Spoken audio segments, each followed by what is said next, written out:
Yo, what is going on, guys? I just realized I did not plug in my microphone right as the intro happened, so I will do that while I talk. But yeah, welcome to another episode of Second Guessing with Stressin. I'm your host, Garrett Williams, aka Texans commenter. Didn't do it live last week. I had the interview with Drew Fabianich from the Senior Bowl, the executive director. If you haven't checked it out, check it out on YouTube. Great conversation, picking his brain about the event and a lot of the prospects. So feel free to check that out. But as far as today, I will definitely, be doing a deep dive into, previewing, some free agency stuff. The combine's coming up. Maybe some draft talk as well. A lot of salary cap talk. I'll go over some articles. I'm kind of getting back in my writer's mode with the offseason, getting real in depth. So I'll go over that. So shout out to the IG fam. We got HTX Rissa says hi. And yes, you can get a shout out. And we got German says blessing, my guy. And then, yeah, it's Ralph says tell him to keep CJ Stroud. So does HTX Rissa. I mean, I think they will. I'm working on an article on that with, great detail. I think that they will, and I think he'll get paid a lot of money, and a lot of people are going to be mad about it. But that's my opinion. I'll have a deep dive analysis on that. But shout out Joshua Stanley 6977 on YouTube. But yeah, so I figured this would be a good time to dive into the off season, cap space, kind of educate you guys on what I've learned over the years. And figure that out. Joshua asked if I'm going to the combine. There's a small chance. I'm waiting to hear back if I get the credentials or not. And then if so, I will try and make it. Shout out Marco Mier on X. What's going on, brother? And then, yeah, it's Ralph says, I truly believe in him. Full glaze. Yeah, I mean, I think just like anything, man, with like more time away from something, you kind of have more clarity and realize in the moment you might be feeling worse than what it was. I mean, I get it, but I do feel like a lot of the reactions to Stroud are potentially, everything was right there. And I understand like the sentiments, but I think over time you realize like even as the playoffs went on, you saw other quarterbacks struggling and like, okay, it's not as bad. And then as soon as the season starts, start playing good, should go away. But obviously it'll still be a question if we make the playoffs again, about, how he'll be in, playoff games, all that stuff. So, but yeah, so I'll kind of dive right in. I'll do Q&A with it as well, but I'll start, I've been writing articles on my website, which is houstonstressins.com. If you don't, feel free to subscribe to my free newsletter, which is here, I'll show right here, which is right at the top of the website. If it is like a full screen, right here, you can click subscribe, free newsletter. I'm going to start sending it out once a week. Wasn't as good during the season, but getting back on it. I got you guys. And then we'll start with, I've done a couple articles I think that are worth sharing. Well, I guess we can kind of talk about too. There was the news, they announced that they're going to go to Bridgeland for the Toro district, which I like. I know some people kind of don't like the idea of it or the location. But I don't know if there is an ideal location that'll benefit everybody, but I've been wanting them to have an offsite location for a while. Just like, I've seen the Star in Frisco. I was like, this is crazy. Like even have like a golf course around it and stuff too. So I think it's a great idea from the organization's standpoint for getting the fans more involved, intertwine with the community, have your team trained out there, more access to fans and public, them using the facilities, like them talking about, pathways and bridgeways for, high school and college kids to get internships, programs like that. I think that's great. Also, I just, I think that it's good for the players too.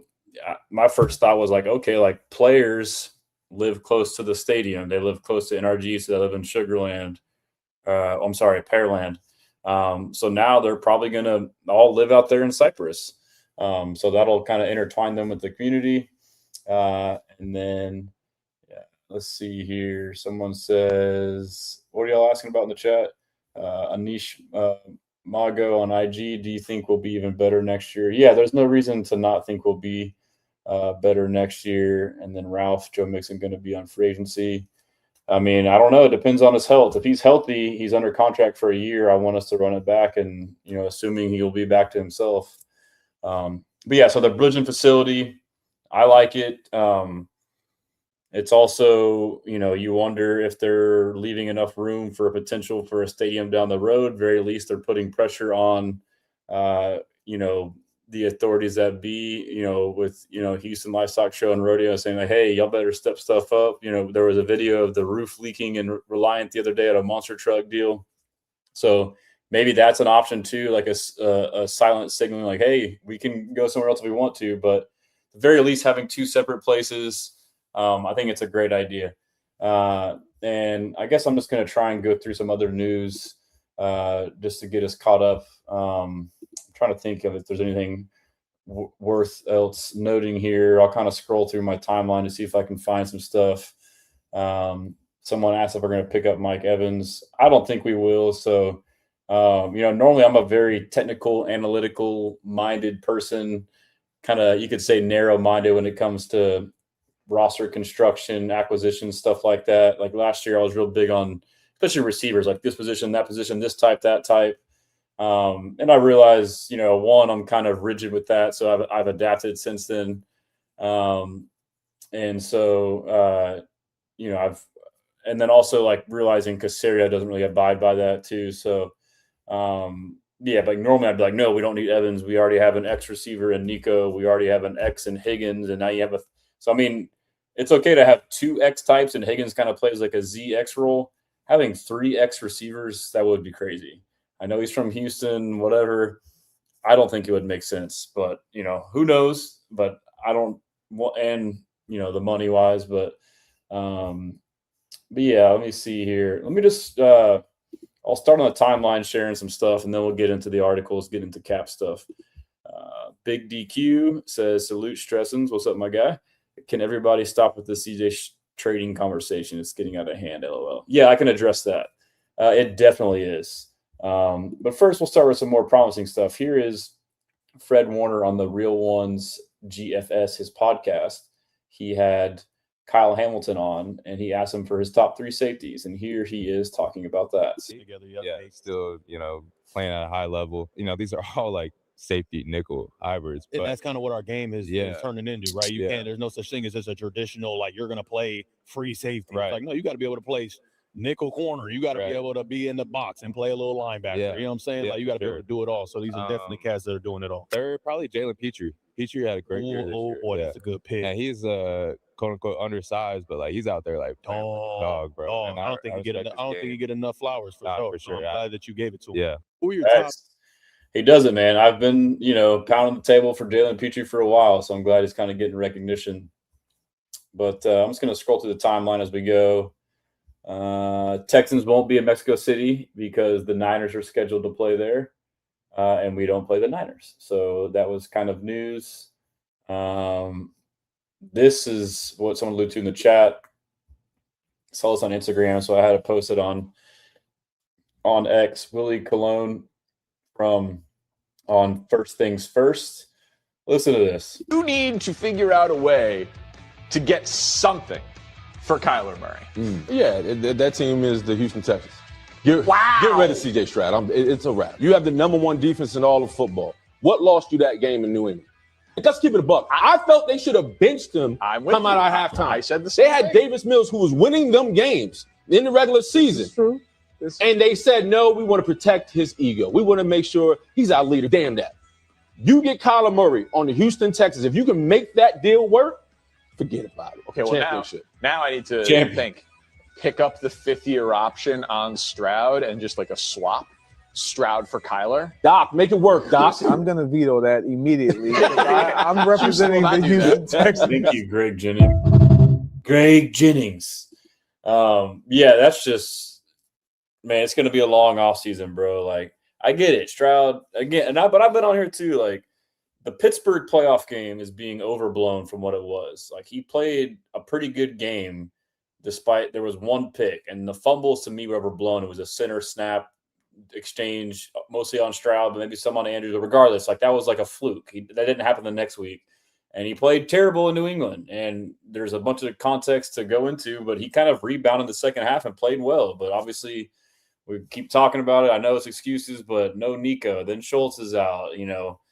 Game plan is terrible. And then Hutch is getting all these targets. The weather is certainly a factor, and he kind of was rattled and playing a really good defense. Turns out the Patriots defense is better than we thought. But regardless, like, it's just the last thing in everybody's mind. But I mean, May had a bad playoffs, but yes, he went to the Super Bowl, but did they go there because of him? I mean, Herbert has been bad in the playoffs every freaking year.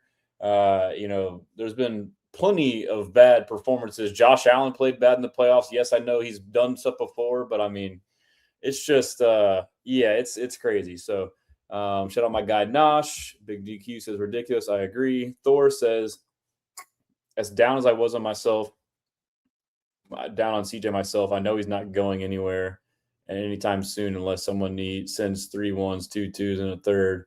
And if we get a better O-line, another RB, CJ be back.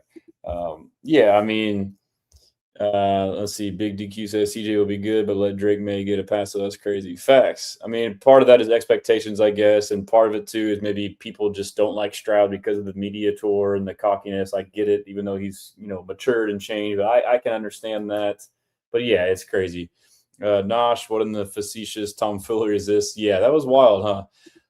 And then Thor says Tank will be back, too. And he's CJ security blanket.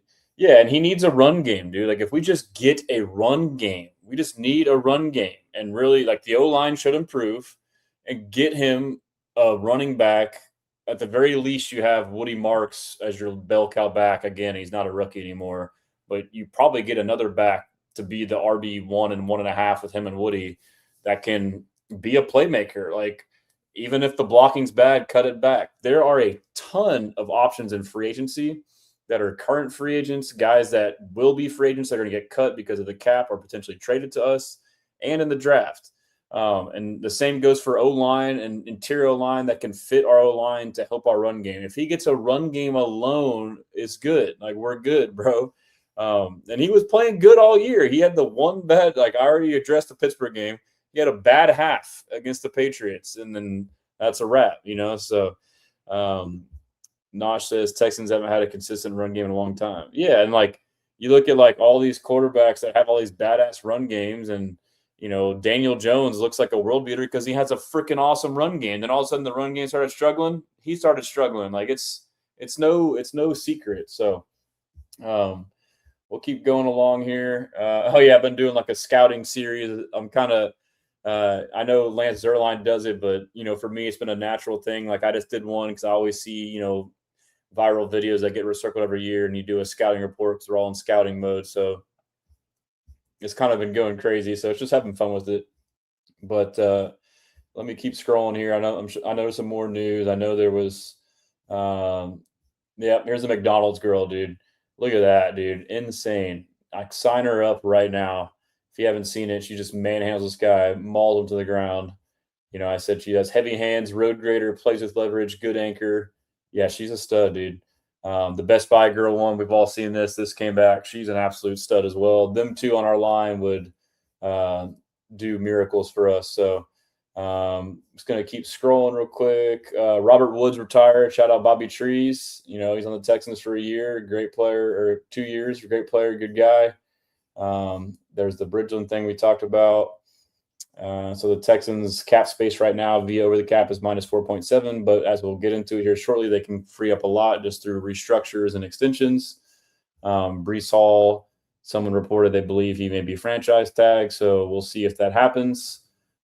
Texans cap Troy Chapman, shout out Troy. He said he believes he's more of a candidate for a transition tag, which would mean they have the right to match the highest offer. And let's see here, kind of going through, there was a report today. I don't know if it's like a legit report that Braden Smith, the Texans might have interest in him, free agent tackle from the Colts. And let's see, Josh Jacobs could be a cap casualty. So that's another guy, I'm saying, like you could end up getting. And so as we keep in mind too, guys that are potential cut candidates, in order to circumvent the waiver wire, Nick Caserio likes to trade for them rather than letting them get cut, and now they can go where they want. So you kind of get them, but also you may have to pay more for them because you have to assume their contract. But yeah, so the internet went haywire over a clip from Todd McShay's podcast, but aggregators aggregate it, and good intentions or not, I can't speak on each individual person, but they put the quote up, and then I think most of the onus is on consumers and fans, but it's taken out of context. I know people can say this is clickbait. You can probably still argue that, but like, to me, I'll play the clip from Tom McShay's show. Before, like the part that I clipped, he lays the table by talking about the draft and how it's a thin QB class in this draft after Mendoza. And then he talks about how in free agency, it's pretty thin too. It's like Daniel Jones and Malik Willis, and that's it.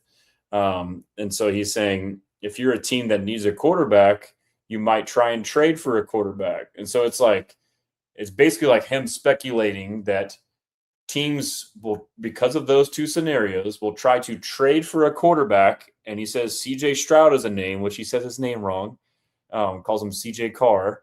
But he says, I won't be surprised, I'm getting out ahead of this, that you'll hear that teams tried to target CJ Stroud. That means someone wanted him, they call the Texans. Texans answer, nah, we're good. But then that's all of a sudden taken as, oh, the Texans are going to trade Stroud. And now it's trade Stroud rumors. That's not what's going on. But it's some people kind of portray it wrong, and then people almost want to receive it wrong to get mad. I don't know. It's just the way our society is. So as soon as I saw it, I was busy, kind of saw, I'm like, oh, it's probably BS. When I have time, I'm going to go find the video and watch it before I comment. And I watch it, and the guy says his name wrong. Like, that kind of tells you the seriousness of if this was like a breaking news report, he would at least get the name right. And this isn't me trying to knock Todd McShay. It's kind of like saying this is not, some legit report that he's saying. It's just, in my opinion, it's speculation.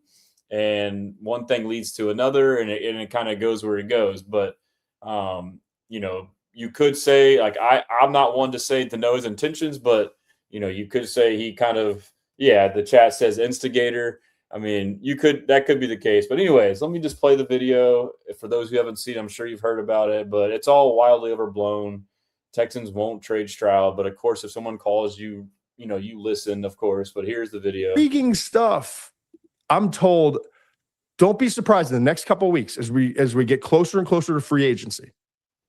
There's going to be some big name quarterbacks that are currently in destinations that have contracts that are going to be targeted. And that makes sense. Stroud has 1 year left on his deal and the ability to have a 5th-year option. So he's a desirable deal.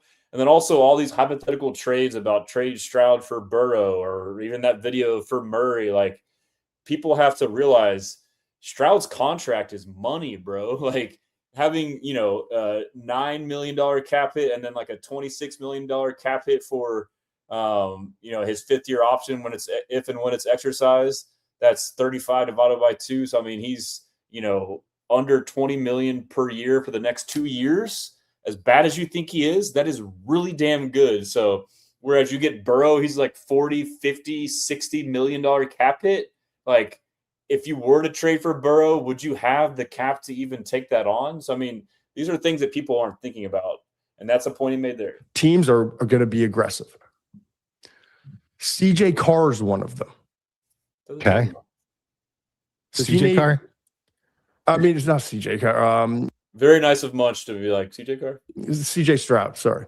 Oh, okay. CJ Stroud, I was just giving. I was trying to figure it out. Yeah. Okay. CJ Stroud's a name. Does he need a new scenery? Joe Burrow's a long shot. No one thinks it's going to happen, but I'm just getting out ahead of, you're going to hear some information, whether it's at the forefront, like on the ticker, or some whispers and rumors that, wow, someone allegedly threw a lot of money and a lot of picks and a lot of compensation offers in a package to try. I'm trying to get out in front of. So he's basically saying I called it first, which is like a generic, broad common sense thing. People get called on all the time. And again, just because someone is interested doesn't mean that the flip side is interested. Like, I want my daughter to take a nap. That doesn't mean that she wants to take a nap. Or, like, what I'm saying? Like, I'm trying to think of a good analogy. Just because one, I want to marry a supermodel. I'm married, but like, before I was married, like I would wanted to marry a supermodel. Does that mean that she also wants to marry me? No, so it's like, it's just the way it's been. To get Joe Burrow out of Cincinnati. So be prepared for that is our kind of intel update today. So it's like, I guess he's trying to come off as having like info, but like that's not really info. So I don't really knock him for that. It's more so, the reaction to it, in my opinion.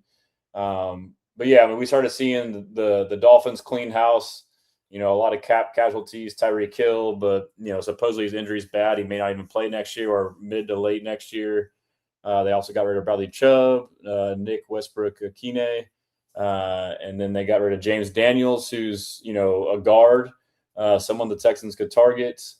There was a tweet by Warren Sharp that said opponents made field goal percentage, and the Niners and Texans were the lowest at 67%.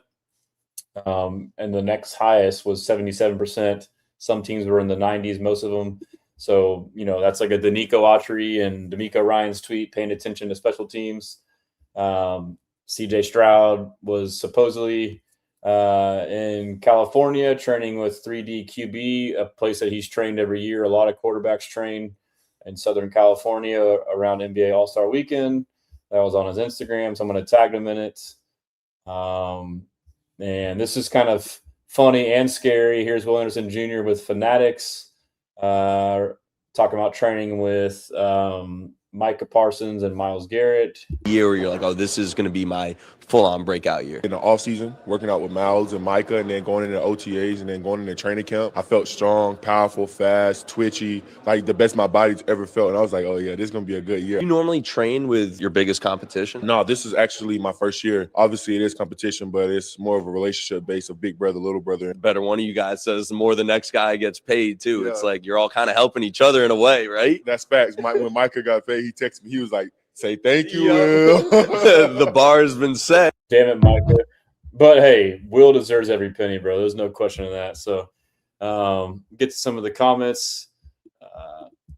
Yep, Tank will be back. Nosh says, Texans, we talk about that. Arthur Foxig, my guy. CJ is fine and can be good if he's in the right system, i.e. not this one. Brandon, need her versus Bills fans. Facts. She can play. Yep, those girls can play. She can play center. Better at center than Jake Andrews. Look up that Mexican OT getting tossed by a bull. It's hilarious. I did see that. That was crazy, man. CJ Carr is a college player. Yep, he's the Notre Dame quarterback, I believe. Black Lion, my guy. If we pick up Smith in free agency, does your opinion, would that take you out of the running for a day one O lineman?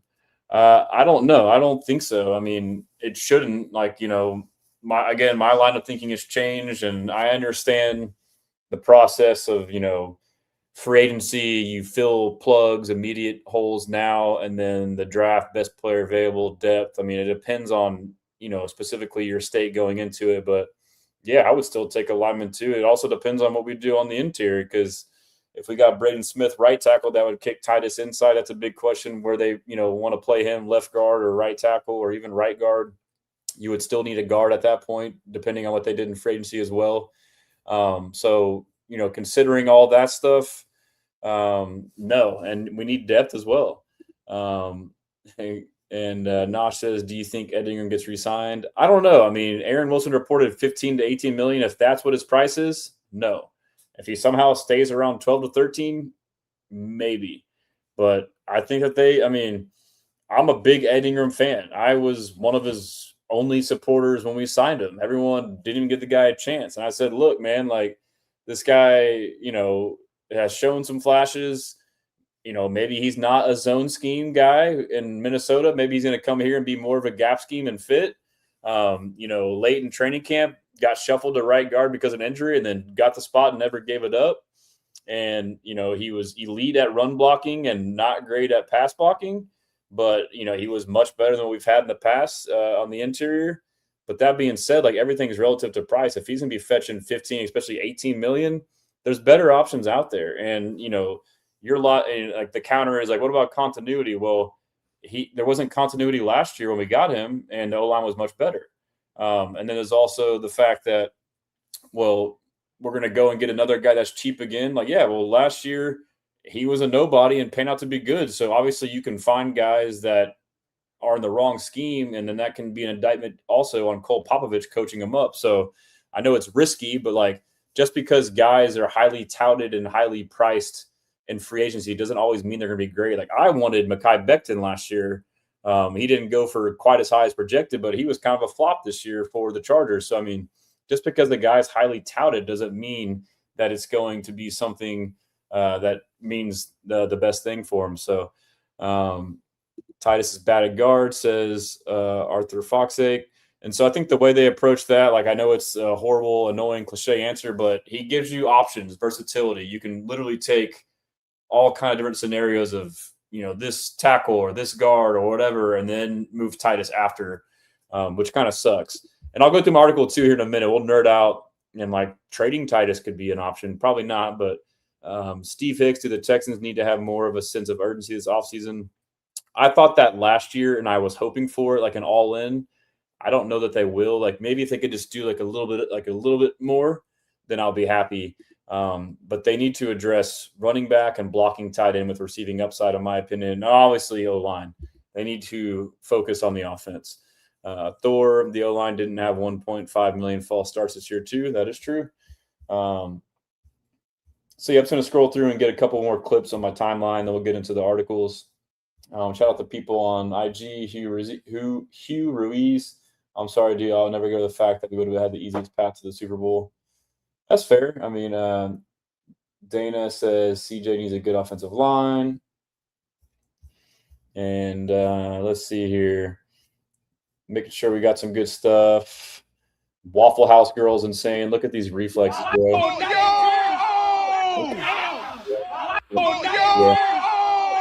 Pretty good safety, Yeah. So here. There was more on the McShay stuff. He said something else too, but whatever. This was pretty funny. Here's Will again with Fanatics talking about pregame music. You listen to before a game? Drake for sure. 90s R&B. You're like a D'Angelo guy, aren't you? D'Angelo. Lauryn Hill. Anita Baker. The Texans, they'll take a picture of me, and my teammate Aziz is like, you be doing all that meme mugging. And looking real. You be listening to the softest shit ever. What you listen to before a game? Aziz keeps it real, man. Yeah, the NRG roof was great. You can see the back stuff all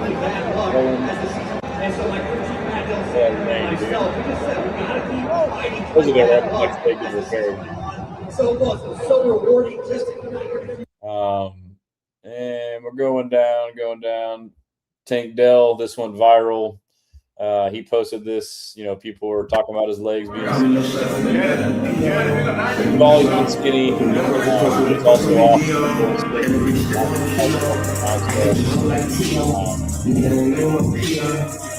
Back in the upper body there, but talking about his legs. But it's gonna be a slow, steady deal for him.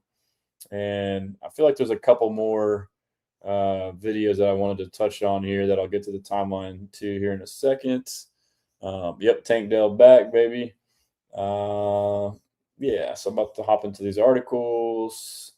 And check out my interview with Drew Fabianish, executive director of the Senior Bowl. That's what I did last week instead of live. It's on my YouTube. And we talked about the Bridgeland Toro District. Man, I feel like there was another video I wanted to show on here.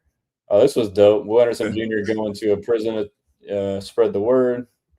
Let's see here. But yeah, man, I don't mean to get emotional, man. But just to be sitting in this room, God literally takes the least likely and uses him to spread his word. You guys are such an inspiration to me because I battle daily. I'm like, God, are you sure? Like, God, but in his word, God says we are his masterpieces. He said, I have created you in my image. This year, more than any year of my life, man, I tell you, I have grown to know Jesus Christ for who he is, not for what the world says he is, not for what the church says he is, but for what his word says he is. And, you know, all the accolades are fine. The all pros, the Pro Bowls are fine. But I felt so overwhelmed with joy this year because I said, God, let our light shine so bright before others that when others see us, Lord, they glorify your name. And to see how I've impacted, how I've been an inspiration for the kingdom, that's what I'm most proud about. God has truly been at work. What God's been doing back then, he's still doing now. How God is still changing lives back then, he's changing lives now. And to walk in here and to see all the lives that he's changed, all the people that he's touched, it's just been so beautiful to see. So I'm just so humble, man, as a 24-year-old, to be shown on the stage and to be in this room with a bunch of men who gave their lives to Christ. It gives me so much hope and so much inspiration to know that God is still working. So I appreciate y'all, man. He's a very passionate guy, man. He's a great dude. Yeah, so there's a lot of discourse, you know. Now there's the Bryce Young, CJ Stroud debate, and all of a sudden Chris Sims is not really a Stroud backer. You got Fitzpatrick again continuing to vouch for trading Stroud. But anyhow, that's enough of that. Let's get to we'll go to here. I have an article if you want to check it out, HoustonTexans.com. I'll kind of buzz through it a little bit, but real quick from Hugh Ruiz on IG. Am I excited about the new rivalry jersey this year? Hell yeah, man. That'll be dope. Forgot about that. That'll be dope. But yeah, so Texans have several pending free agents. I kind of rank them like low, medium, high with like some variables, but Christian Kirk, I had him medium to low. And for me, the case to keep him, like first off, when we traded for him and he had that $18 million roughly cap hit left for that year was way too much. It was way too much. And he heavily underperformed what he could do and what I expected him to do. He did ball out in that Pittsburgh game that made things a little less worse, but then following up in the New England game, had a drop early, which kind of set the tone for the rest of the day. No Nico. Schultz gets hurt. After that, he should be the guy. We got him as a veteran slot receiver to be this cerebral, right place, right time, tough, contested catches, security blanket for Stroud. And he was not that all year. All year. The only game he was Pittsburgh. And so in the New England game, if any time we needed you, it was when Nico's out, Schultz is out, Blizzard, we need you to be the guy for Stroud. And he wasn't. So that was tough. And what's crazy to me is my take on this Earnhardt-Perkins EP offense with Kaylee is it almost runs through a smart, tough, contested catches, veteran slot receiver. And I thought that he was a cerebral guy that knew these option routes, you know, when to go here and there based off leverage, etc. But all year, him and Stroud were not on the same page. So he was not seeing it the same way as Stroud. The only guy Stroud could trust in that sense was Dalton Schultz. And he's talked about that. So from that regard, it was very disappointing. And they talked about when they signed him, DeMeco, about how he loved his vertical threat from the slot. Okay, that's cool, but this offense is not a vertical threat from the slot offense. It's a dink and dunk, death by 1,000 cuts. So the personnel didn't match. But that being said, you have time on task. Now, so the argument to keep him is you started investing. We saw, I mentioned the Steelers game that it came up, you know, that it started clicking. So maybe the chemistry was starting to build and you don't want to put all this time in and then all of a sudden start over. So like that would be the argument to keep him. But, you know, durability is a concern too, missed games with injury.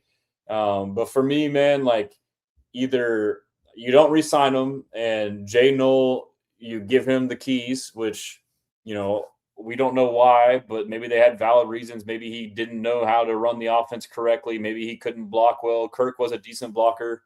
Or you bring in, I just thought of this earlier, like, what if you bring in Keenan Allen? He signed a 1-year deal for $3 million last year and was balling last year. And he is the exact type of slot receiver you need for this offense. Like when you think of this offense, you think of the Patriots, you think of Julian Edelman, Wes Welker, guys that are getting open. They're not necessarily the fastest guys, but they're savvy, they're tough, they're smart.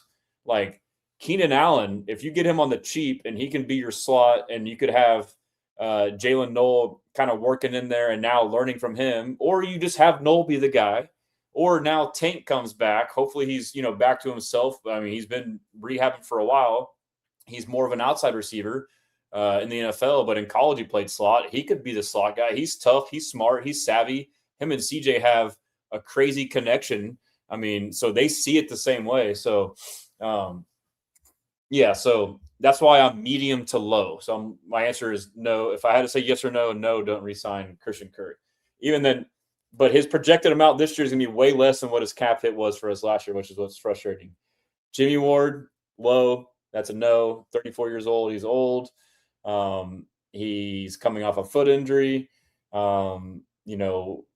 We did need some. We could have used him last year, but now Jalen Reed has shown some promise, potential starter. I would much rather re-sign MJ Stewart. You got depth in the safety room overall. Like if you argue for him for free safety, Kalen Bullock obviously is a talent at free safety. Jalen Petrie is, can play some post safety as well. Not much to go there. Love Jimmy, great guy. He fit the defense. He knew it. He helped build this culture in this team. But it doesn't make sense for us to re-sign him. And then Fox says you'll get Braxton Berrios and you'll like it. Nolan Tank is a scary duo. I agree. H. Trixa is back on IG.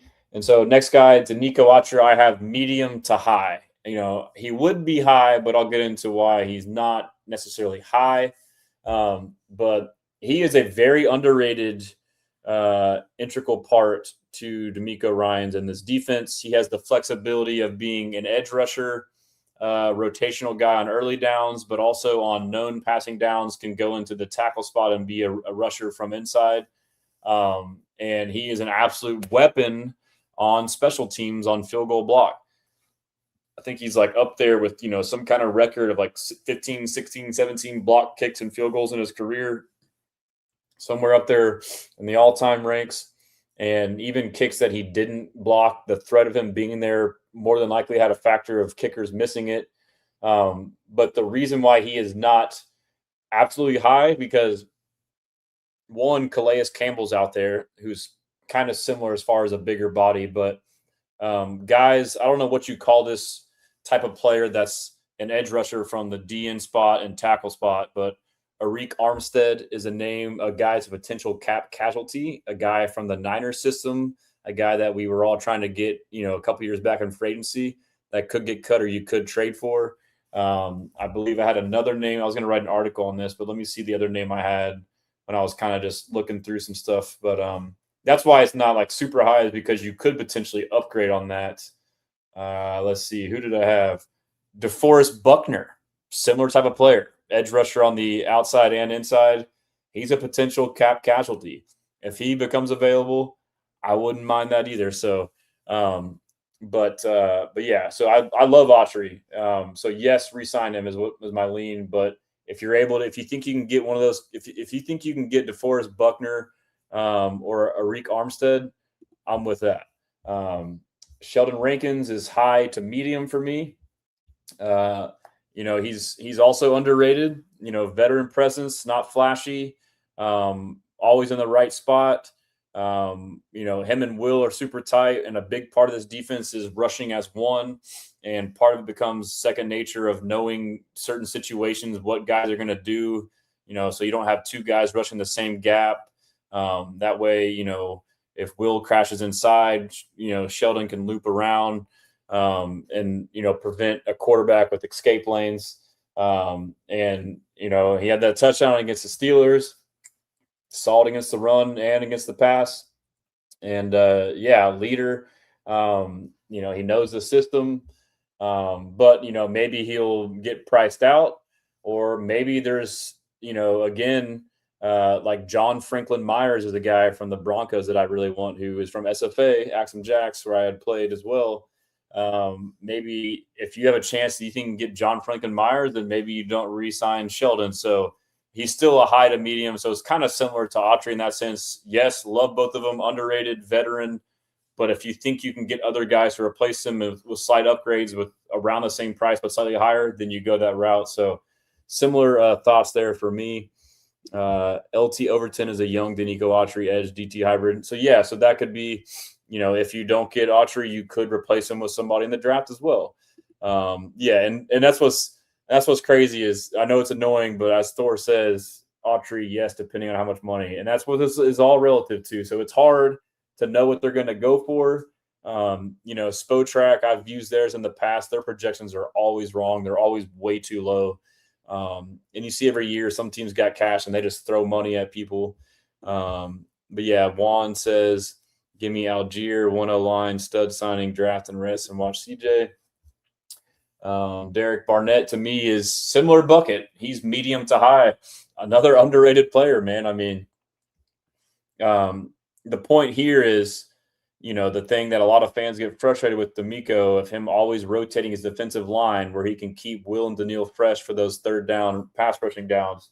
You can only do that if you have viable backups like Derek Barnett that can come in and the drop-off isn't very much. I mean, you saw him in the playoffs. Dude was balling, dude. And he's a touchdown machine. So every year he just, we get the most out of this guy. But, similar to those same guys, you think, okay, free agency market, could you find someone? Do we get price out of Derek Barnett finally? And then alternatives out there, are there guys that you can maybe potentially get the same level at a lower price or slightly higher price, potentially slightly better? Or could you draft a guy to do that, to be that depth guy to kind of build to potentially be a starter for you? It depends on price, but medium to high. So really in the same bucket on those other D-line guys. I have EJ Speed as a high to medium. He's a player I was high on last year. Most people thought he was just a special teamer signing, but he proved that he was a starter for a handful of games, a rotational backer, and then in 4-3 looks, he's on the field quite a bit as the Sam or the Will. He has that swarm mindset, like the personality. He plays physical. If you bring it back, he now has year 2 at DeMeco, under DeMeco, under his tutelage, can kind of provide you the same role potentially with more upside. So shouldn't be a crazy expensive, re-sign either. It seems like he wants to win and he likes it here as well. So that's another guy that I'd be high on. Tommy Townsend. I know, shout out my guy, Mr. Optimistic. He's kind of dissecting and people are kind of kicking around not re-signing Tommy and drafting the punter out of I forget his name, but drafting a punter or getting another punter. But like Tommy Townsend, I think his contract was like $2 to $3 million. And so, but like if you compare him to like Michael Dixon, he had a 4-year, $16 million extension after his rookie deal.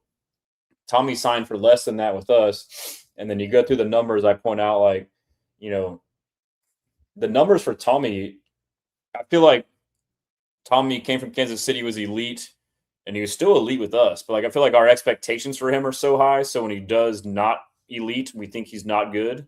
And you go back and look at his season with the numbers, had a lot of volume, did really well. But I think also, too, maybe is the timing, some critical situations late, had a couple clunkers here and there. But overall, he's a damn good punter. He's a top 5 punter.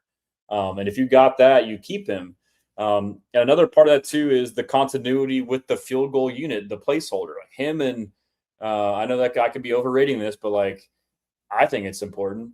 But him and Kaimi have been great together, and Kaimi just had a record-setting season, so he shouldn't be much.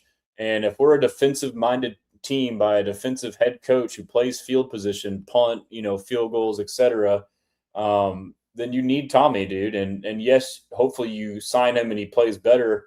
But not to say he didn't play good enough. But I mean, if you go in there and look at all the grades and stats, I can kind of show it to you more. So he's a priority for me. Yeah, Thorson from Georgia, who I was thinking of. And then in the life of Kobe, man, Jadarian Price feels like a Texans type player. Really could bring that sore mindset to offense to me. Yeah, I like him, man. And I'm really sold on Jonah Coleman now. That's right, Potty Pod, Axum. Big DQ. I wish we can get Byron Murphy third, a DeMeco type of guy. Brian Murphy the third. All right. And then Tim Settle Jr., he's high to medium for me. It's tough. A lot of these guys I like.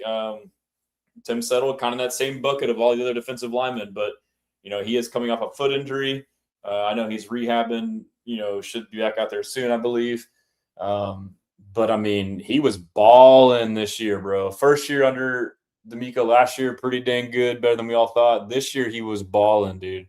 So that kind of goes to the notion of like keeping some of these guys, because as they get more and more comfortable in DeMeco's system, the better they do. But yeah, I mean, Tim Settle, dude, he's just very underrated, great in the run and the pass. So I have him as a high to medium. Obviously, Tommy Togiai is a stud. He's our star tackle right now, and he's under contract. That was a great early extension that we got for him. Foley Fatukasi, low. I mean, he's just basically a one tech, so he's not on the field all the time, especially in this defense. Been hurt, hasn't really played much. That's not too much there. MJ Stewart, to me, is medium to high. To me, he's very underrated.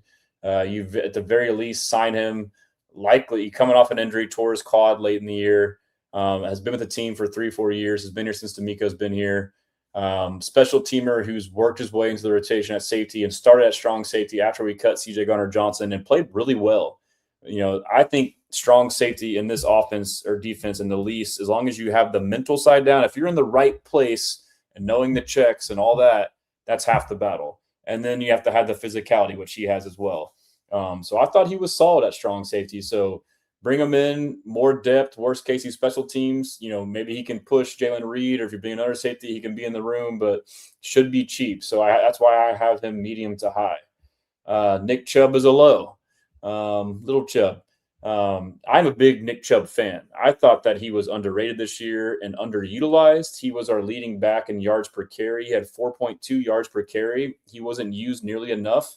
Especially in the freaking Patriots game. Like, anybody watching the game can be like, all right, Woody's struggling and Chubb is thriving. Chubb was, you know, that was his kind of game, dude. Physical interior running, just punishing freaking people, dude. He was running people the F over. He'd come in, get 5-8 yards, and then you just take him out. Like, leave the motherfucker in, dude. But yeah, at this point now, though, there's just way too many better options out there. We talked about Jonah Coleman. We talked about Jadarian Price. Free agency, Breece Hall. You could trade for some guys, but Javonte Williams, I would be more than happy with.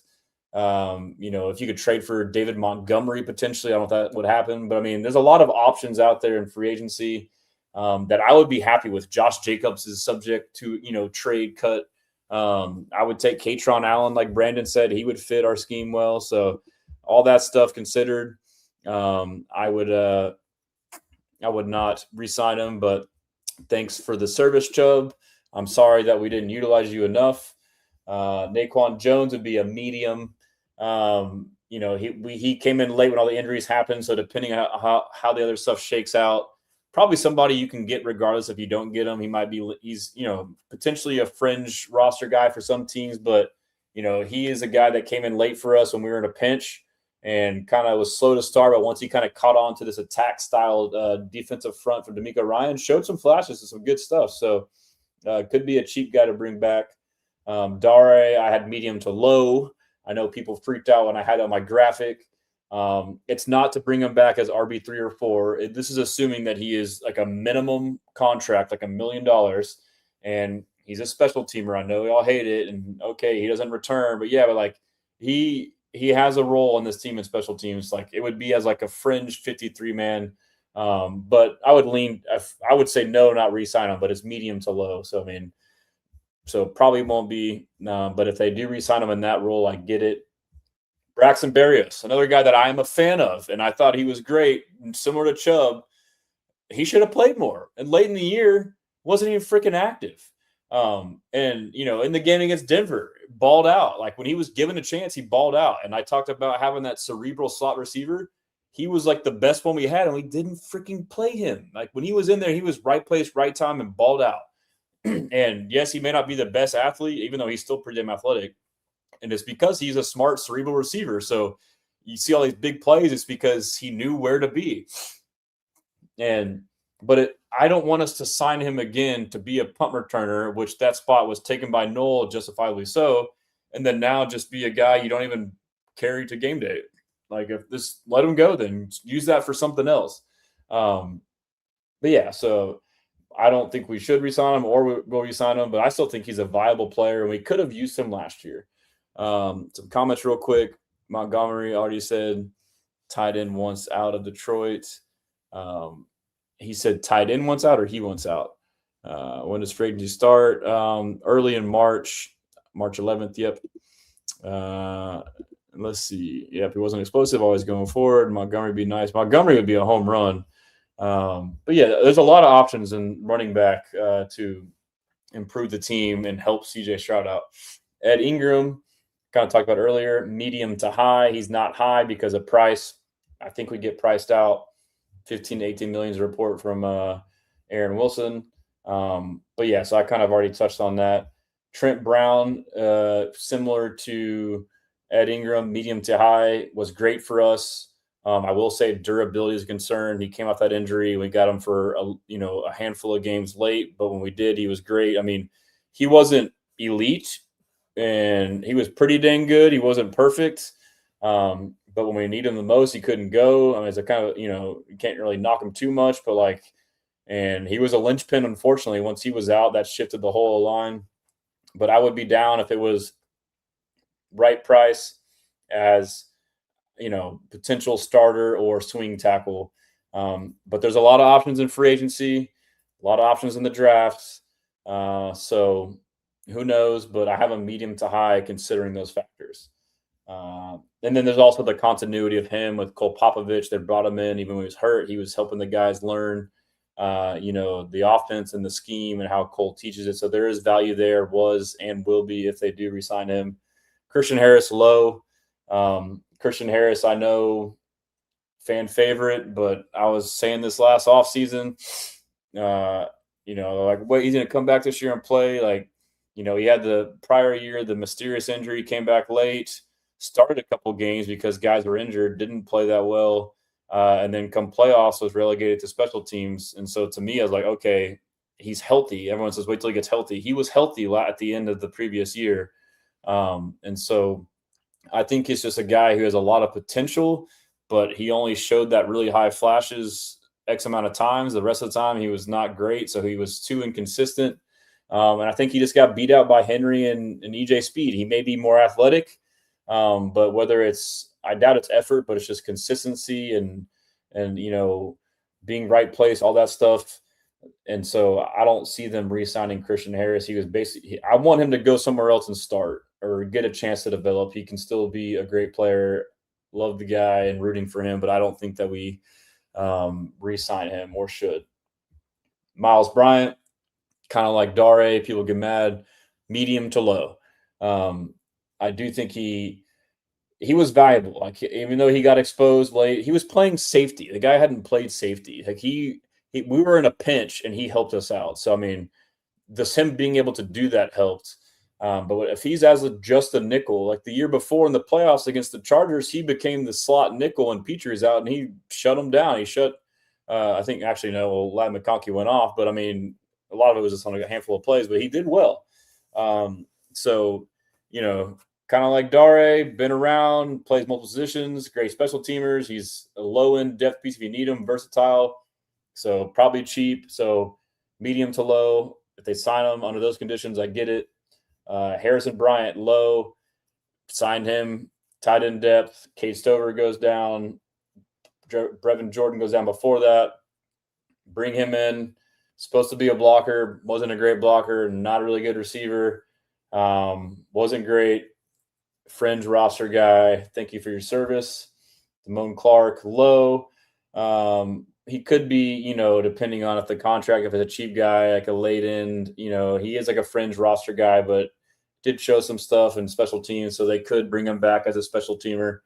Kurt Hinish, low. Didn't really see him last year, injuries, and, we've already touched on the D-line. So Leki Fotu was kind of underwhelmed with how he caught on with us. The bigger guy who came in late, along with Naquan Jones. Naquan Jones, I saw more from him, so I would say low to bring him in, maybe down the road, but potential fringe roster guy. Kevon Wallace seems like he was the guy for a little bit there. Turns out he was messing up plays quite a bit mentally, so I would say low.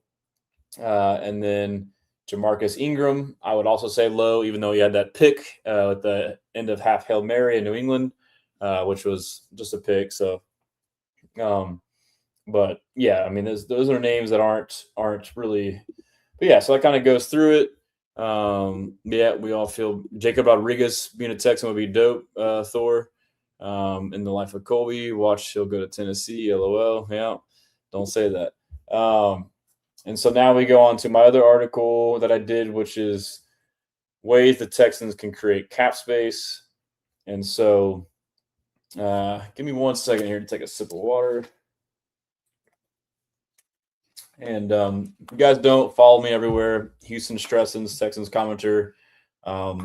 If you could just follow, just to help me out. And then also podcasts, Apple and Spotify. It's called Second Guessin, Guessan with Stressin. If you could follow, subscribe, leave a review, that would help a lot. 5 stars only, obviously.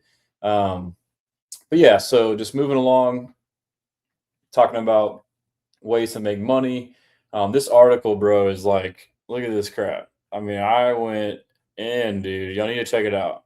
I'll try and talk through most of it, but restructuring and extensions are ways to make money. There's 2 types of restructures. A simple restructure where you don't add void years. Regardless of a restructure, is where you basically convert salary to bonus. It's like purely like an accounting thing on the Texans side. And if anything, more often than not, as far as the player is concerned, it is a good thing because you're now, as far as accounting goes, tying your money into that player and having dead cap later. So basically it means if you do that, you normally don't do it the player that you would consider cutting down the road, because now it makes it harder to cut them because you've already, accelerated the cash or the cap on your end. Yeah, so it's like there's also like misunderstanding. So if it's a simple restructure, you don't need the player's approval. So that means you're not adding void years, and this is only certain contracts can work with this. They got to have time left to do it. But if it is a maximum restructure where you do add void years and you can really take that salary and make it into a bonus and spread it across 5 years, you add a couple void years. If there's 2 or 3 years left, you add a couple void years to divide that number across to get your max savings. That does require the player's permission, but they almost always approve it because, again, it signals, hey, like it's harder for us to cut you, like we're believing you, type of thing. So yeah, so it's kind of like getting nerded out. Like I still don't understand this 1,000%. I got a pretty good grasp on this, but like it's hard to like talk it. It's easy to like type it and see it. But anyway, so restructuring, you can save money by doing it. You're basically kicking the can down the road, and you can kind of get creative with how your contracts are and stagger them. So like it may look bad, but then it's something too, like if you start to do it, you can just keep doing it to like never like, fully foot the bill. Or if all of a sudden your team sucks and you want to tank and rebuild, then you can kind of actualize and cut back on all that stuff. But it's definitely like a tool that Caserio has used, but he hasn't abused. He's kind of done it from what I've observed, learning more about cap and GMs and all this stuff. I kind of like his approach. He uses it when necessary. We're in win now contention mode, even though he won't admit about windows. And so it's a way where he's creating cap. And the other part of it too is, utilizing restructures and then adding void years and kicking money down the road. Is every year the cap goes up. So there is the time value of money thing. And that's why like I'm learning too with the cap, like things may appear one way initially, but like it's super dynamic, bro. Like it changes so much. And if it gets too confusing, just know you got Nick Caserio, who's a master in this. And end of the day, I trust the guy. And like, so I'm learning more and more about it. It's fascinating. And we'll go through these decisions, and I think a lot of these make sense. So I appreciate that, Potty.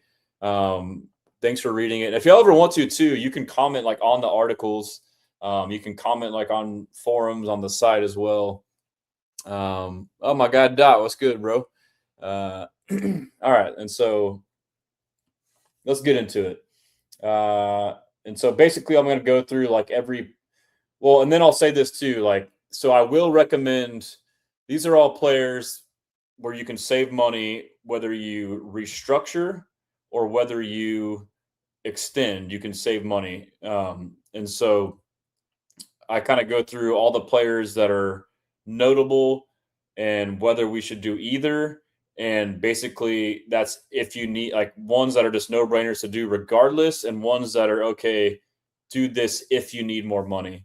And then on Over the Cap too, I would recommend Over the Cap has a lot of tools that I haven't realized. Like, it gets really in depth. You have to kind of look for stuff on there. Like, it educated me on a lot of this stuff.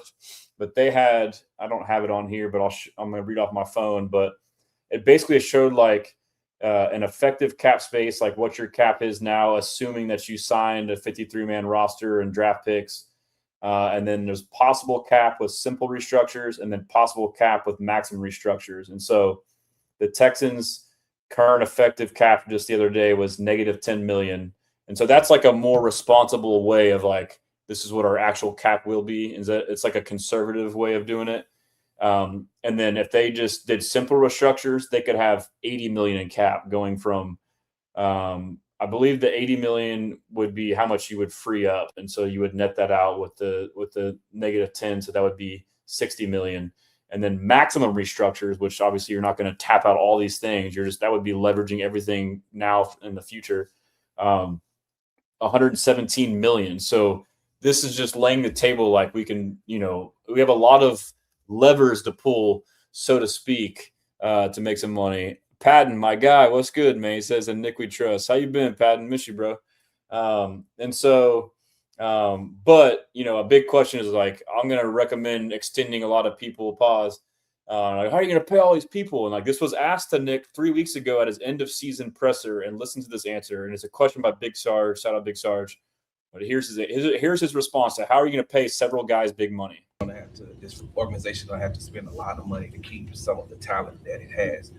At what point do you feel like the window of success is going to start to close? It's always open in our book. So, I mean, you can build a team a myriad of different ways. So contracts are contracts. You can fit them however you need to fit them. So how do you keep good players? What does that look like? There's a little bit of a balance, and okay, how are they structured? You got to stagger them. I mean, look around the league. I mean, there's plenty of teams that have highly paid players, like 8 to 10 of them.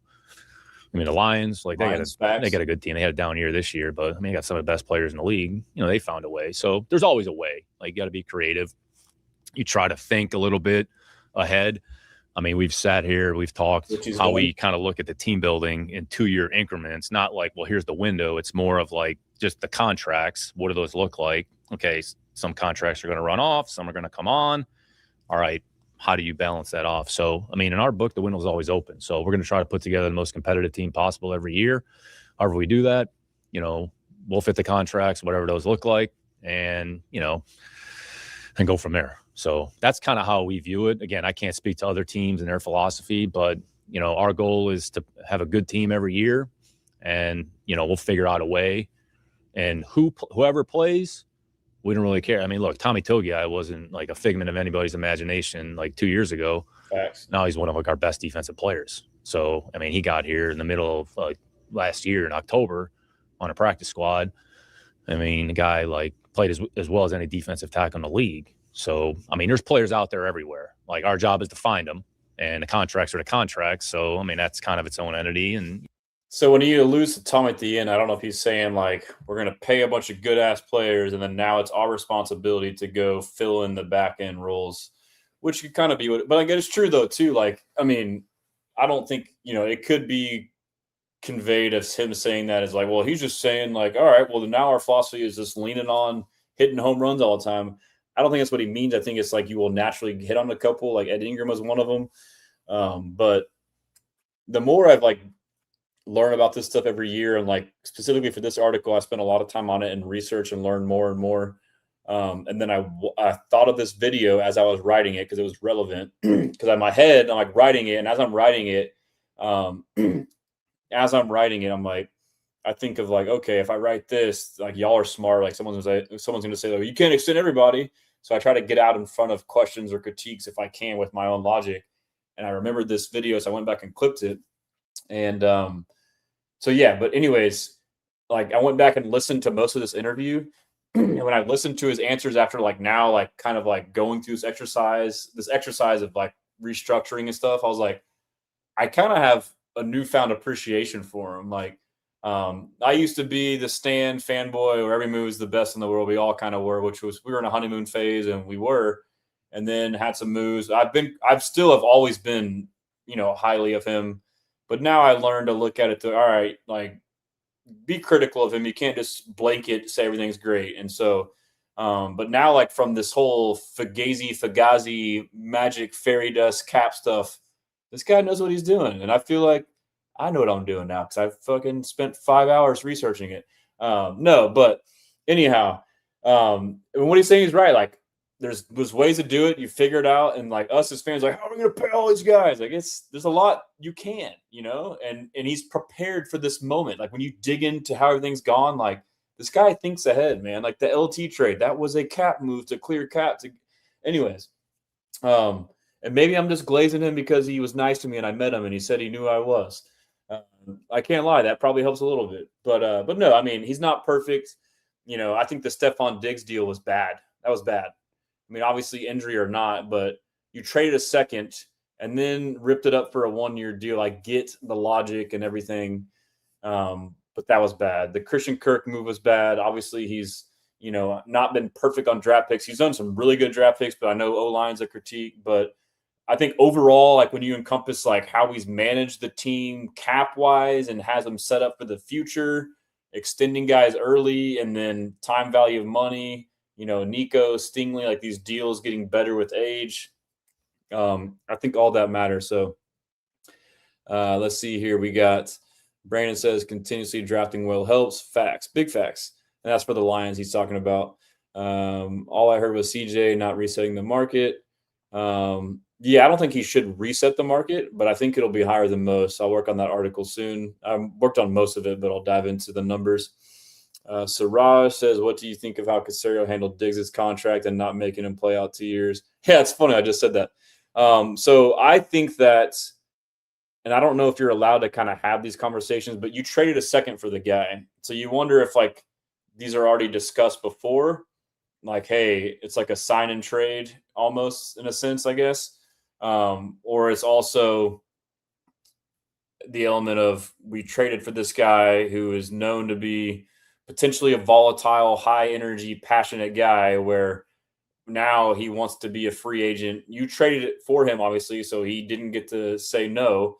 And then you want to force to keep him here and have him happy. So there might have been the element too of, I'm just thinking of what their logic may have been. Keep him happy to play. That might have been part of it. But overall, obviously, hindsight is the big benefactor here. But, I mean, the price, ripping it up, I don't think it was a good move, but I think that's why they did it. So, which ZT? What does that mean? Henry Jack, my guy. What's good, bro? How you been doing? But, yeah, so we'll get into it. Daniil Hunter, if you were to restructure him, you would save $15.9 million. If you were to extend him, you would save $17 million. And so he signed an extension last spring, and he's basically through. He's got. Let me pull up my other. Pull up a thing here so I can kind of see overthecap.com, and we'll go to Texans, Houston Texans. All right. So Daniil Hunter. Let me open up his contract real quick. Is under contract through. He's under contract through the end of he's got 1 year left on his deal. So to me, this is an obvious one. You save more money for an extension, but you extend the guy, dude. I mean, he's played 11 seasons. A lot of good edge rushers have played like 14 plus seasons at least. I mean, the guy's from Houston, wants to stay here, wants to win a championship. He is dominant, like one of the most underrated guys in the league again. Productive, takes care of his body, leader, swarm. was second team all pro this year. Extend the guy right now. Pay the man his money. Like, our whole defense is built through Will and Daniil. It starts there. You got them two, the rest falls into place. So you extend him and you save money this year. So that's a no-brainer to me. Titus Howard, if you were to restructure, you would get $12 million. If you were to extend, you would get 12.9. So you get slightly more for an extension.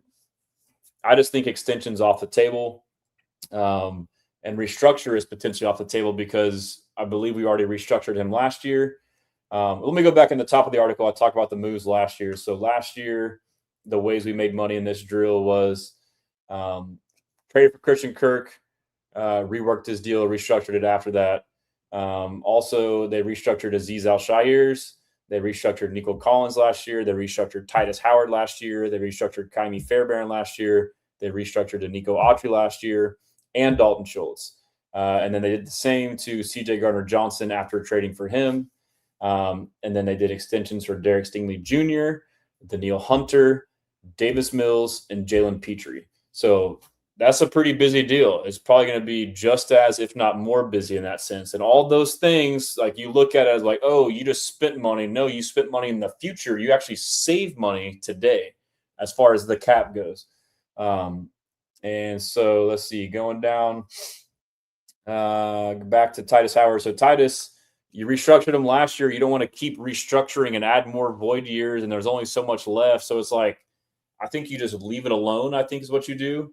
And I'll go to Titus Howard to see what his contract is like years-wise. Titus Howard, let's see here. Titus Howard is under contract through 2026 is his last year. So I think you let him play it out. Like, I love Titus. I'm one of his biggest fans and guys, you know, defending him. Versatility, became the leader after Laramie Tunsil, etc.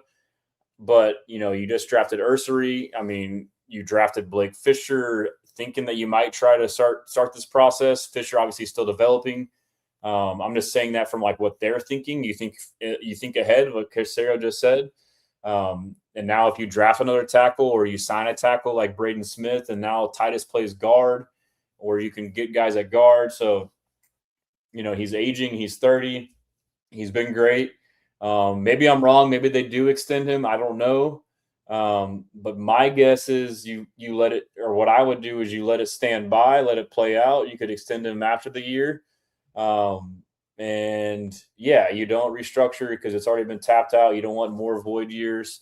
And then you also have to consider, like, could they trade him? I don't know if they will, but like, we forget last year, Caserio traded Tunsil. That was mostly a cap move and should have been seen, honestly, if you look at it, because he was a massive cap hit on 2 or 3 years left. But, you know, Titus just has 1 year left, but he does have some void years already. He's got 3 void years. But if you were to trade him pre-June 1st, which supposedly trades post-June 1st aren't very common, so I don't even know if trades will happen. But if you were to trade him pre-June 1st, you would have $23 million of dead cap this year, plus 13 the next, 8 the next, and 2 the next.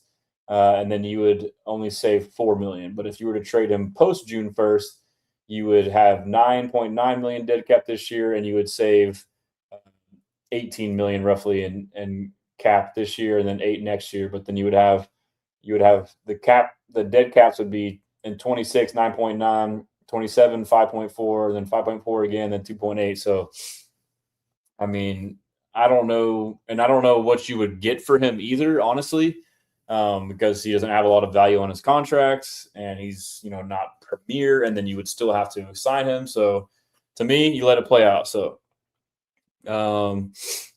And then Patton says Nick does right by his players, which is good for business. Yeah, I think he does, and I go back and forth. At times I'm fans of it, at times I'm not. Nosh says, which tight end 2 you think the Texans will go after? I don't know. I need to dive into tight ends and free agency, but like, I personally, I don't want another freaking Dalton Schultz or a receiving tight end. And I mean, they could do that to get out in front of Dalton Schultz leaving, but like, currently right now, what we need is a blocking tight end. We need a guy who can freaking block, bro. Mo Alley Cox. That's like the first name as far as free agents, but there's plenty in the draft. So there's options. Brandon says, if it's me, I'm careful with money in case you want to pay Lassiter or Bullock. Yes. And then so you're saving money now. But even then too, though, like we're looking at through this drill right now, Brandon, like whenever you need money, one, you go through these exercises to free it up. Two, when you extend somebody, yeah, you need money for Lassiter or Bullock. But guess what? When you extend that person, the cap hits aren't, you got Lassiter and Bullock. They don't have 5th-year options, but, you kind of backload those two. So we're X amount of years away from that. And then you can backload it on top of that. So it's like this constant game of just you layer it. Okay, this guy's kicked down the road, and now we need to re-sign this guy, and we'll do it, kick down the road. And you just layer and stack it. That's kind of what he was saying. So, like, I'm kind of getting this whole thing. Like, your logical sense is like, you got to pay this guy, you got to pay that guy. So you can't do this. But, like, when you kind of, like, see how all this shit works, like, it's like Monopoly money, dude. But there's strategy to it. But there is still your point. So, and then we got, I think Hunter gets another 1-year extension. Man, I would sign him to a 2-year, but I'll take a 1-year. But I would give Hunter a 2-year deal. Like, and you can still maybe draft a guy to kind of groom to get in as a replacement, or you just extend him to a 2-year and then extend him again if he balls out to another 1 or 2 year in a year or two. And then, eventually you can just get another guy in free agency. But obviously you lock Will up for life here and keep extending him.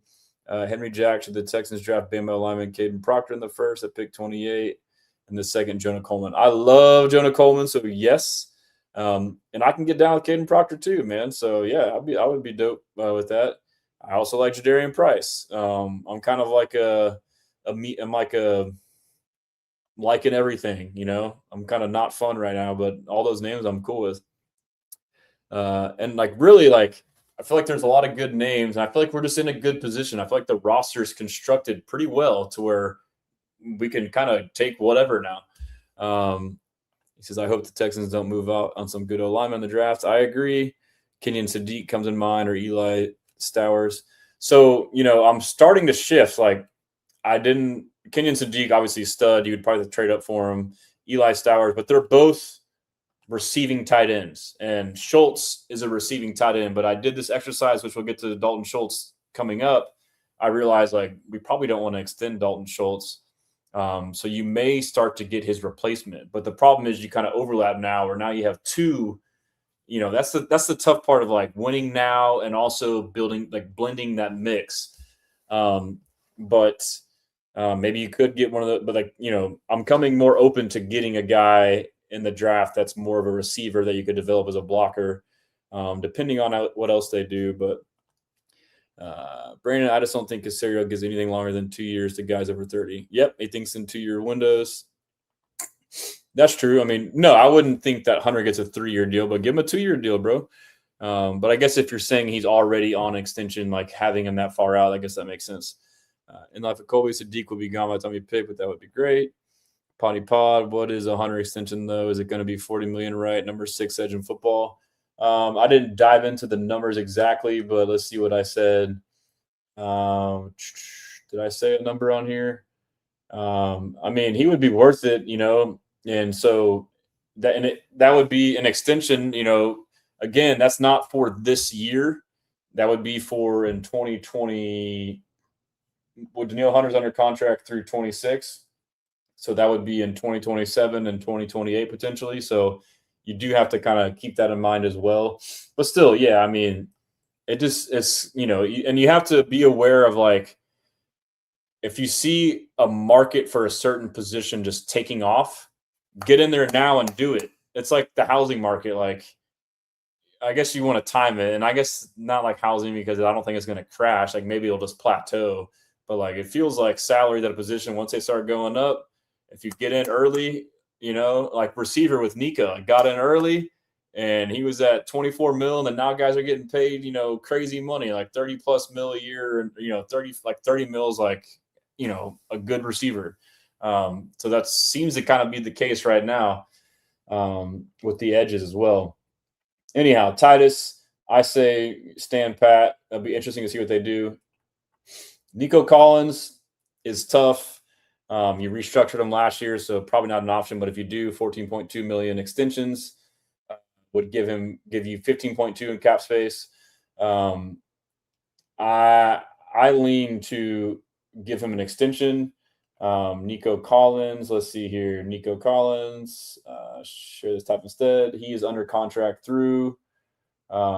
He's only got 1 year left. Yeah, so I mean, he's only got 1 year left. Or wait, does he have 1 year left? No, he's under through 2027. My bad, read that wrong. So he's somebody that you could extend now or wait till next year. I lean to extension because I know what he is, and maybe, but also too, someone pointed out on Reddit that I shared it with. On these extensions, it takes two to tango. You can't just automatically. They have to be willing to extend. But if he's willing, his agent, which I don't know if they will be, you potentially catch him at a lower price now because he kind of had somewhat of an underwhelming year. But if he'd be down for it, to me, it's like, this guy's the guy. We know it. Get him on the books longer. But it's either get him extension if he's willing to do it, and get him at a higher APY to reward him, because he had that steal of a one, but you get him at one that feels higher and it's still not going to be top of market. And then it'll age quickly and good. Or you just leave it alone. You don't want to dip into that restructure bin based off of being restructured the year before. And so, what else we got? Yeah, and then that was a lot on Nico there. Let's see, Stingley. It's funny when you write, it's like you have time to do it out, and then when you're talking about it, it's like hard to kind of articulate all this stuff, especially cap stuff, because I'm still not an expert, nowhere near it. Brandon All-Pro Hunter, facts. Henry Jack, should the Texans should have kept C.J. Gardner-Johnson? Nope, he did not get the offense, and he was trying to fight. And off of Colby, what would it take you to think trade up and possibly get Sadiq? Man, I don't even know. But, if he fell past a certain one, I would be open to it. If he would fall towards the 20s, I would be open to it potentially. And last year, they supposedly wanted to try to trade up to get Colston Loveland, right? So, I mean, if potentially they want a tight end. Body pot football, what is 100? Yeah, okay. All right, so let's get back to share this tab instead right here. And Dalton Schultz, like we just talked about, restructure, 7.2 mil extension, 7.7 mil savings. So basically the same. I kind of sat on let's let it play out. I mean, another player who's heavily underrated that I tend to kind of always be fighting for all these guys, I guess, as far as, criticisms or whatever. But, first year, awesome. Second year, underwhelming. This year, awesome. Bounce back. But it turns out that second year he was injured. Nick Caserio has mentioned it many, many times. I think he had a torn meniscus or something like that. Also, he rebounded this year. Nick Cayley, tight ends coach, gap scheme, more of the freedom. He's talked about route running stuff. He's running the offenses he's ran his whole life, where now I get to be cerebral and use my, intellect to help me out. So that's definitely part of it too. But he's under contract through, let's see, Dalton Schultz. Let me pull up Dalton Schultz real quick. Open a new tab. And there we go. So Dalton Schultz is under contract through just this year. So he's going into contract year 2. So I don't know if I want to extend him, man. Because he obviously played better and is a security blanket for Stroud. But it's like he also can be frustrating at times where it feels like, and maybe some of that was injury, but feels like he's loafing at times. Maybe it's just the way he runs or looks. But I guess I'm kind of realizing I think you should let him play it out, and I think you get ahead of the curve, and I think you get a stud tight end to be his replacement. I think that's the move, bro. And yeah, this is interesting. I'm kind of thinking about this now, but I don't know what y'all think, but I wouldn't extend him right now.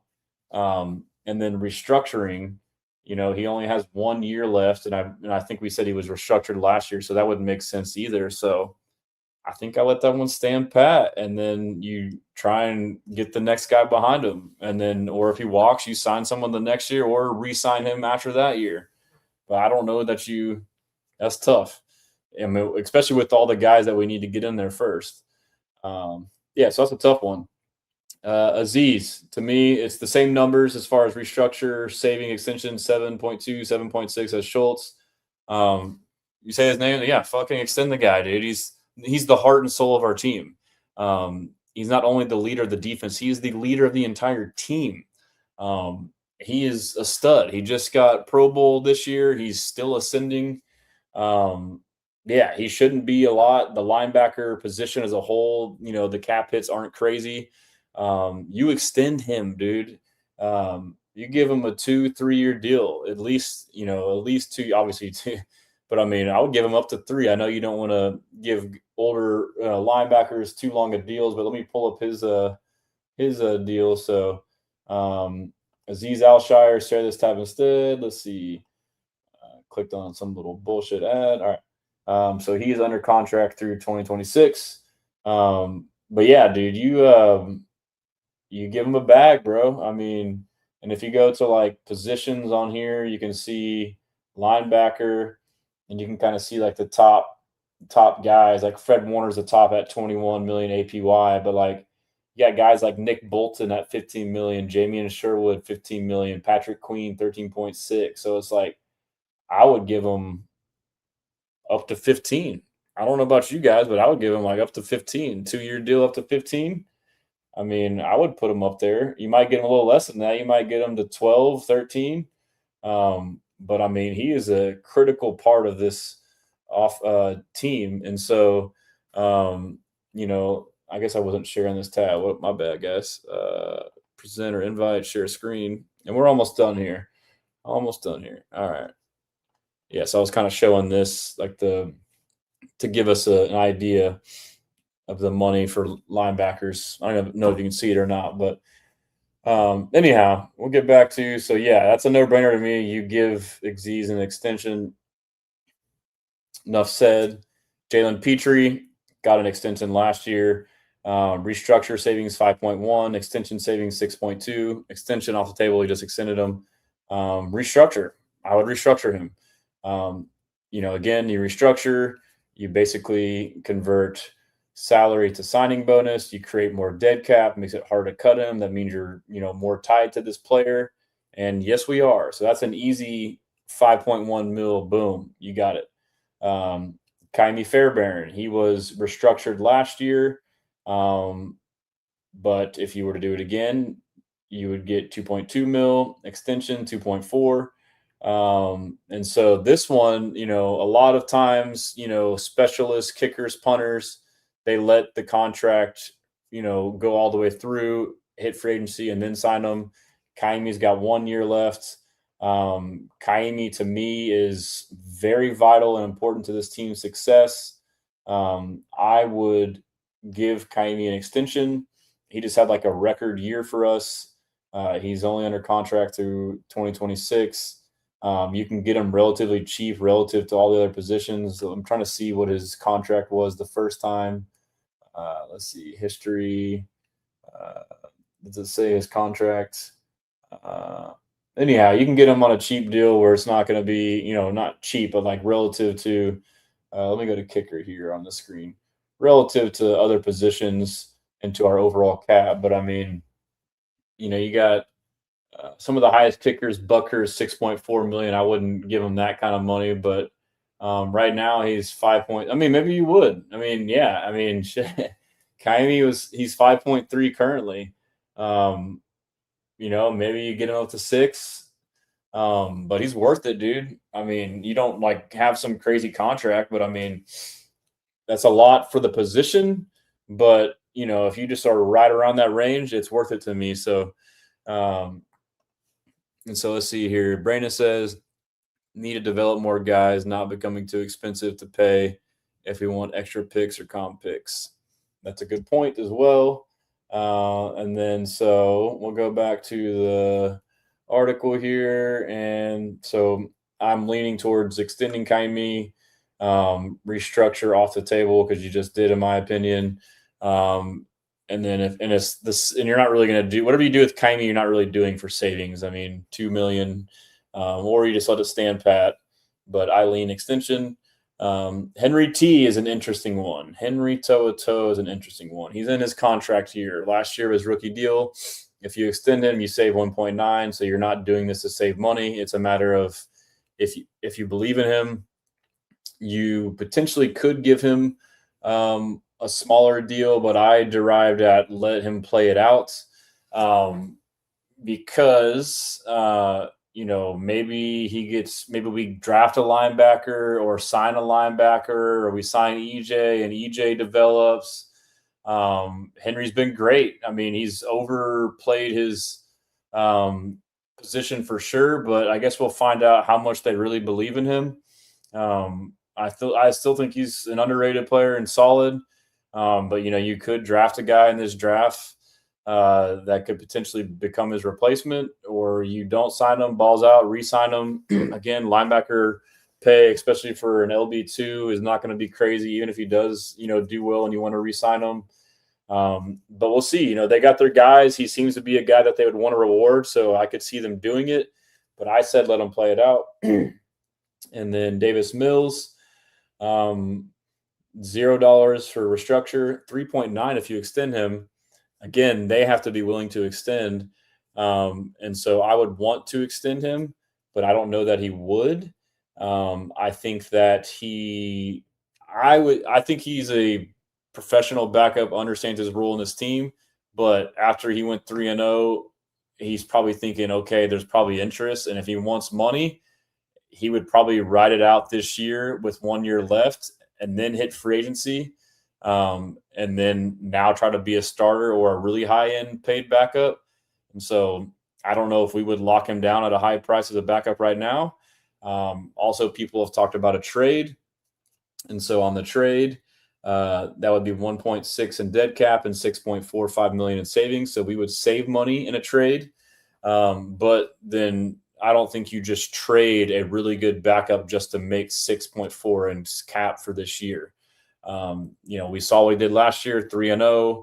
Many think that he could have won throughout the playoffs if he started. I mean, I've been a big fan of his and saying how good he is, how Texans can still compete if Stroud were to get hurt, and that was the case.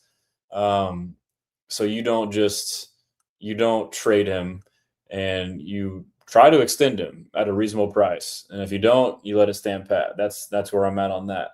And then these two, I will go in depth for another time, but extension savings for Stroud, 3.6, which I think they will and can and should. And I will deep dive into it. I think he's still the guy. I think look at all these other freaking quarterbacks that got paid 50, 55, 60 million. And at the time that they got paid that, what they're coming off of, Herbert, Tua, coming off of terrible deals, terrible games, seasons, and still got paid. Stroud had one bad game, one bad half. He's going to get paid, and he should get paid. But we'll dive into that. Will, obvious no-brainer. You save 3.5 if you extend him. So that's just enough said. Pay him whatever he wants. But yeah, so that's the article on that. But yeah, that's all I got. I appreciate you guys. Let me see. Let me do this number there. But yeah, it's 11 p.m. off season. We got the draft coming up. Again, if you could subscribe to my newsletter on my website, I'll email those articles out weekly. Still working on other stuff like an app, trying to get it integrated with the site, kind of get everybody connected. So stay tuned on all those fronts. I appreciate all you guys. Anything ever comes up, comments, feedback, whatever it may be, I'm down to talk with all y'all. Y'all are my boys and girls. Potty Pod said Caserio had a history in New England of grabbing third-round backup QBs. I can see him trading Mills for a third and grabbing a young backup. Yeah, I mean, it's dicey, and like Mertz too. Like, I like Mertz, bro. Like, I was on here in the preseason when Mertz had those 2 or 3 picks. I was like, these picks weren't his fault, guys. Like, and it was, oh, fucking Mertz sucks. And the next week, he's like, oh, Mertz is fucking awesome. I was like, yeah, God damn, dude. And same thing with Mills. Mills is the worst. Now he's the best. And Mertz is the worst. And now he's the best. It's just like, I get it, but it's like, come on, man, let's just try and sometimes see it in the middle. But I mean, you got Davis Mills under contract, like, and let's just say I'm wrong and the haters are right and Stroud is ass and it happens early on. And now you have Mills under contract. And if he is what you think he is, he can still lead this team. So, like, you leave that in place. The offer has to be crazy. Like I said in the article, I would only trade him for a second-round pick or like an early third. And that's of a place of luxury. And I don't know if anybody will offer that. But shout out Colby. I appreciate it. But yeah, I enjoyed it. Got plenty more for you guys as far as content. I'll get us through it, man. But yeah, until next time, be blessed.